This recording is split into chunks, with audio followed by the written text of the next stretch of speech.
এবার আমরা যে মেনুতে অর্ডার করেছিলাম চিকেন কষা না রেজালা না চিকেন কষা, এটা রেজালা হোয়াইট হয়। চিকেন কষা, ঠিক আছে।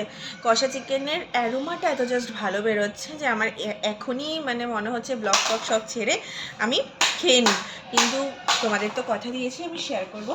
তো চলো শেয়ার করে মানে টেস্ট করে আমি তোমাদের দেখাচ্ছি। আর এখানে না অনেকগুলো চেরা চেরা লঙ্কা আছে আর একটা গোটা দারচিনি দেখতে পাচ্ছি, মানে দেখছি কি ব্যাপারটা। তো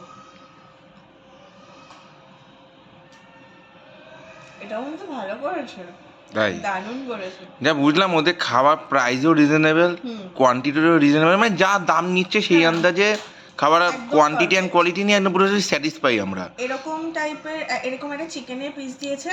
আর তুমি একটু দেখো তোমার প্লেটে কেমন চিকেনের পিসগুলো আছে, দেখো দেখতে পাচ্ছ চিকেনের পিসগুলো যথেষ্ট বড়, 2 পিস, তাও আবার 2 পিস। আর আমার প্লেটে একটা আছে 3 পিস, টোটাল 3 পিসের ওদের একটা বাফেট হয়।